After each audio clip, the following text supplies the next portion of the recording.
So what I'm going to be doing moving forward is every Monday morning, I'm going to be recording a quick video in which I wrap up and just do a bit of a recap of the newsletter that I sent out the previous Friday. Now, the newsletter's idea is I write 2 articles in there on coaching, life, mental health, life, just anything in between. And then I share some content on photography, travel, coaching, life, whatever the case is. So it's a little bit of just things that interest me and hopefully can add value to you guys as well. So in last week's newsletter, I think it was episode number 38, I spoke about 2 things. The first one was managing negative emotions. Now, whether you like it or not, negative emotions is a part of life. It's going to happen regardless of who you are, what work you do, what your situation is. You are going to get to a place where negative emotions is a reality. Now, there's 3 things, and in the past I've dealt with some of them, and in the future I will delve into more of them again. 3 things. Number 1, meditation. Number 2, journaling. And number 3, you need to talk to someone. Now, all 3 of these things, what it does is it helps you to empty your mind out a little bit in order for good stuff to come in. Think about it this way. If you have a glass which is to the top full with negative emotions, you try and put positive emotions in there, won't work, right? It's going to just spill out. So what meditation, journaling, and talking to someone does is it just allows you to release the pressure a little bit and get those things out. Journaling, you get it out. Talking to someone, you get it out. Meditation, it allows you to take the leash off of your mind and let it run around for a while. And that's a way we need to do things without you trying to control the negativity all the time. So all 3 of those things allows you to open up a little bit of space inside your head, inside your emotional kind of space for good things to come in. So in the past, I've also written about when you take a negative and you try and fix it, it doesn't suddenly become a positive. So if you're very anxious and you try and fix it, it doesn't go to happiness immediately. Fixing anxiety comes to 0. And from 0, then you have to look at increasing or improving that. These things work the same.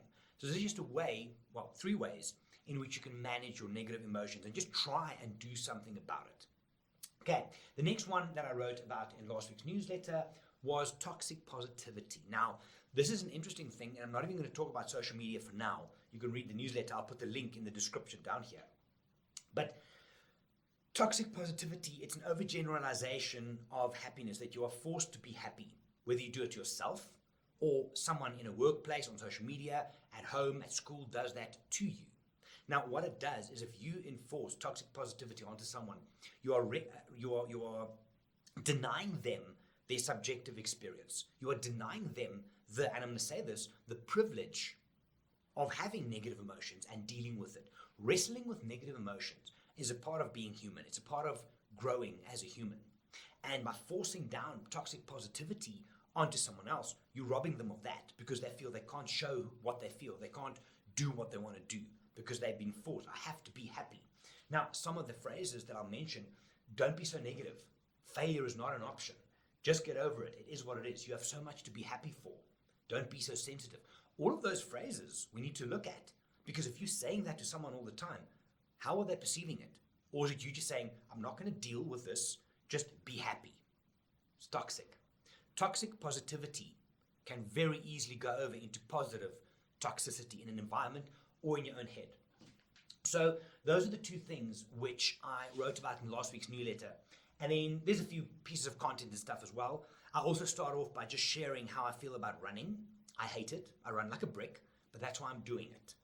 And the intro into the newsletter is me kind of just explaining why. It's because I'm bad at it. It's because it's something that other people can do and I can't. I use that for myself as fuel to do it. The Stoics, Marcus Aurelius and all them, that philosophy says that the obstacle is the way. That's why I run. But we'll dig more into that in future.